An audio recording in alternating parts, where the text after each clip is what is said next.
Centenas de mortes foram causadas por estes homens. Conheçam agora os assassinos em série mais mortíferos da história. Número 10. Harold Shipman. Vítimas confirmadas 15.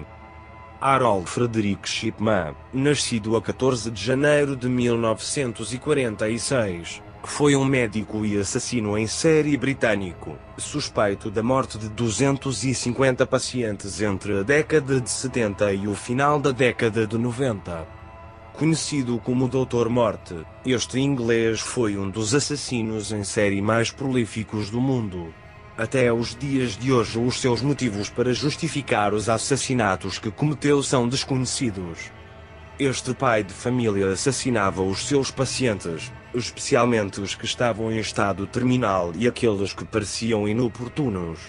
O seu caráter benevolente servia como cortina perfeita para os seus crimes. Ele mesmo se encarregava de emitir os atestados de óbito. No dia 31 de janeiro de 2000 é condenado à prisão perpétua. No dia 13 de janeiro de 2004, o Dr. Morte suicidou-se na sua cela. Nunca demonstrou arrependimento pelos seus atos. Número 9. Henry Howard Holmes. Vítimas confirmadas 27. Henry Howard Holmes foi o primeiro assassino em série americano documentado. Relatos da época indicam que Henry Howard Holmes matou a maior parte das suas vítimas num castelo construído por ele. Suspeita-se que as suas vítimas possam chegar a um total de 200. Alguns estudos posteriores sobre os métodos de assassinato usados por Holmes apontam que ele usava o porão do castelo para dissecar os corpos das vítimas, e que ele chegou a vender muitos esqueletos para universidades de medicina. A feira de Chicago durou 4 meses e, durante esse tempo, mais de 200 pessoas morreram. Quando a feira acabou, Holmes saiu da cidade e continuou a aplicar golpes de seguro. Chegou a casar-se com diferentes mulheres, que depois matava.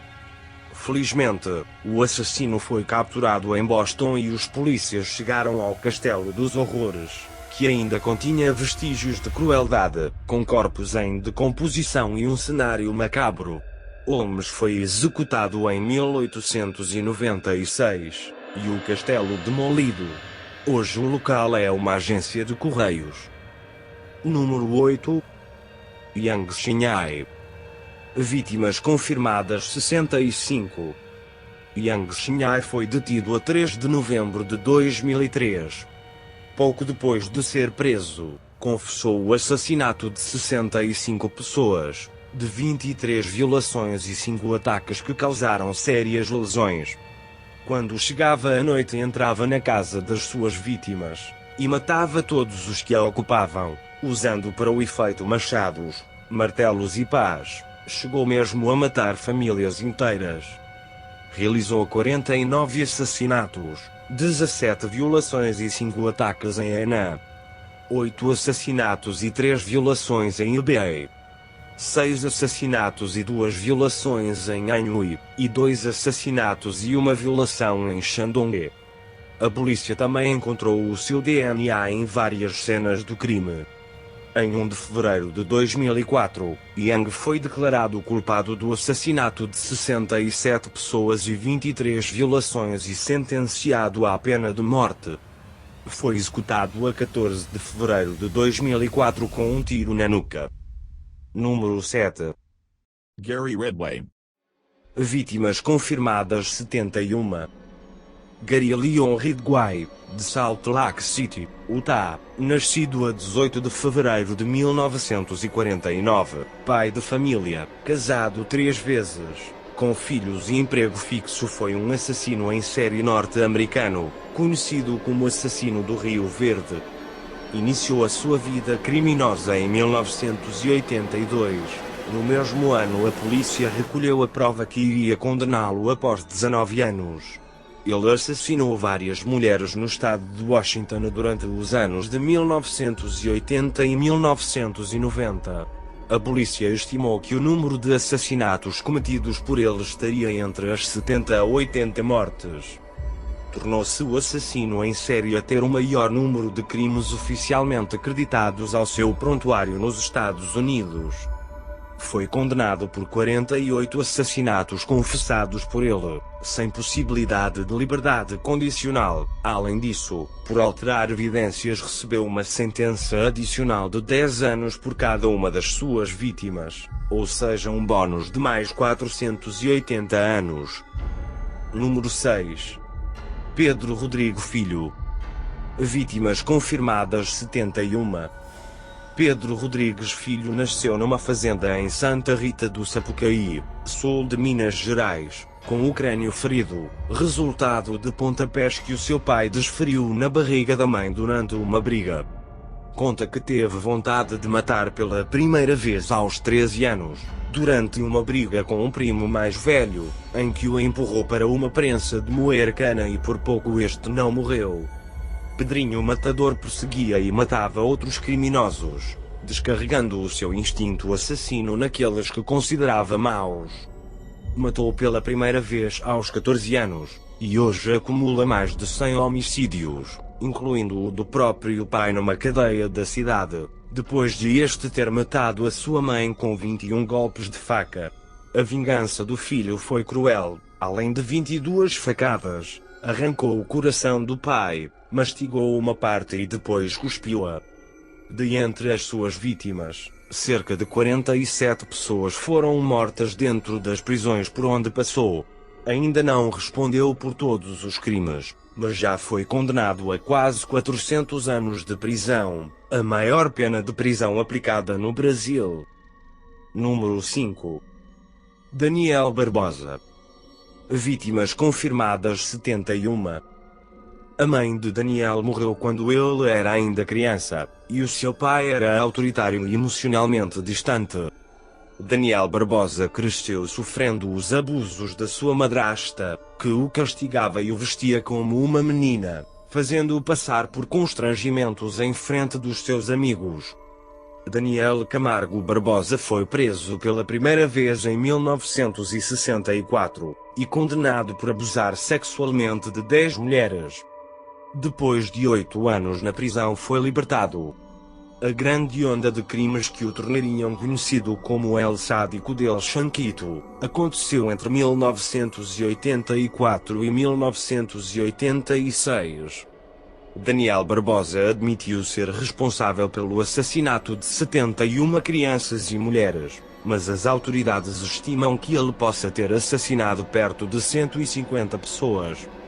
Daniel selecionava meninas jovens, indefesas e pobres para fazer a aproximação.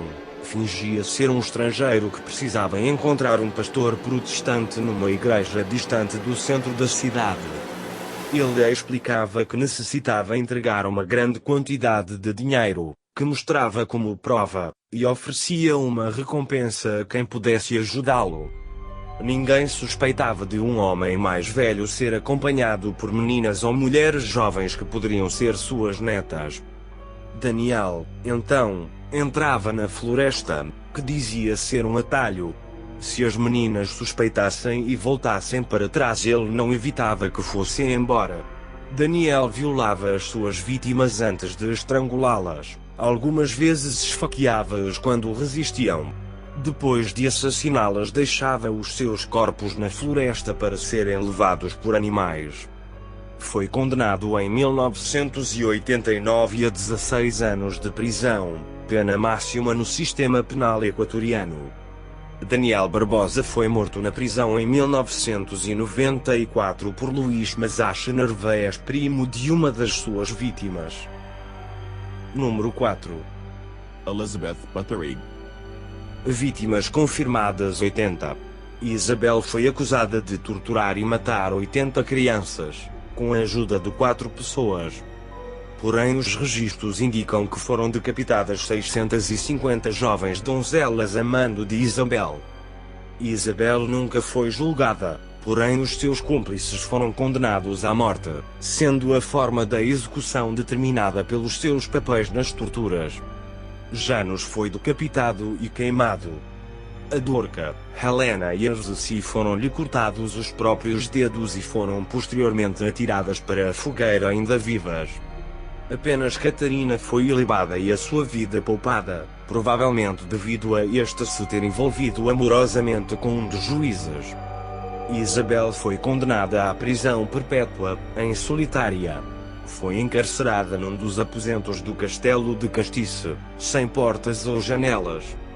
A única comunicação com o exterior era uma pequena abertura para a passagem diária de alimentos. A condessa permaneceu aí os seus 3 últimos anos de vida, tendo sido encontrada morta a 21 de agosto de 1614. Não se sabe ao certo a data da sua morte, já que foram encontrados nos seus aposentos vários pratos de comida intactos. Foi sepultada nas terras dos Bathory, em Exeter. Número 3. Pedro Lopes. Vítimas confirmadas 110. Pedro Alonso Lopes era filho de uma prostituta, que o expulsou de casa aos 8 anos de idade por ele ter acariciado a sua irmã mais nova. Foi recolhido por um pedófilo que abusou dele. Aos 18 anos, foi espancado na prisão por um gangue. Pedro Lopes vingou-se matando 4 dos seus agressores. Depois de ser libertado, começou a matar meninas. Em 1978, já tinha assassinado mais de 100 meninas no Peru. Mudou-se para a Colômbia e Equador, onde matava em média 3 vezes por semana. Ele gostava mais de matar meninas equatorianas, pois, segundo ele, eram mais gentis, confiáveis e inocentes. Na altura, a polícia atribuiu o grande número de desaparecimentos de crianças às atividades de escravização e prostituição na área. Em 1980, uma enchente repentina revelou a primeira das suas vítimas. Quando foi preso, contou aos investigadores todas as atrocidades que cometera. No início, as autoridades estavam céticas sobre os seus relatos, mas todas as dúvidas desapareceram quando ele mostrou aos investigadores o local onde estavam enterrados mais de 50 corpos. Acredita-se que 300 assassinatos sejam uma baixa estimativa para os crimes cometidos por este assassino em série. Após ter cumprido os 20 anos de pena máxima no Equador, foi libertado em 1998 e nunca mais foi visto. Número 2. Thug Bahram. Vítimas confirmadas 125. Considerado um dos mais mortais assassinos em série de todos os tempos. Tuberon estrangulou 931 pessoas entre 1790 e 1830. Beron era seguidor do Sikhismo, uma religião hindu seguida por 23 milhões de pessoas no mundo, e que se desenvolveu durante o conflito entre o Islã e o hinduísmo, e que combina o monoteísmo muçulmano com tradição indiana. Preferencialmente assassinava as suas vítimas com o rumal, um lenço cerimonial branco e amarelo. Recorria também ao uso de um laço de seda com um peso de chumbo pendurado nas pontas. Beron não atuava só, muitas vezes saía com os seus capangas, um bando entre 30 e 50 homens apelidados de os Thug. Uma liga de assassinos considerados como sendo a primeira rede de mafiosos do mundo. Eles eram tão temidos pelas forças colonizadoras britânicas que hoje em dia Thug é sinônimo de delinquente. Quando finalmente as forças britânicas o capturaram na Índia, Thug proclamou com muito orgulho os seus crimes, apesar de não saber o número exato de assassinatos que havia cometido pelas próprias mãos. Tuberon é considerado o maior assassino em série não militar da história e é pouco provável que alguém consiga igualar a sua marca. Apesar de lhe serem atribuídos o número recorde de 931 assassinatos, de acordo com fontes da época, Beron fez declarações contraditórias sobre a quantidade de assassinatos que realmente cometeu. Dizia que tinha estado presente em mais de 931 homicídios cometidos pela sua quadrilha. Por outro lado, admitia que pelas próprias mãos havia estrangulado em torno de 125 pessoas. Número 1. Luís Gabarito. Vítimas confirmadas 139. Conhecido como La Bestia, admitiu ter matado e violado mais de 130 crianças na década de 90. Estima-se, no entanto, que o número total de vítimas possa ultrapassar as 400. Foi preso em 22 de abril de 1999, e condenado por 139 dos assassinatos cometidos, o que lhe valeu uma pena de 1853 anos de prisão. No entanto, devido às leis do sistema penal colombiano, ele só poderá passar 30 anos atrás das grades. Viu ainda a sua pena ser reduzida para 22 anos por ter colaborado com as autoridades.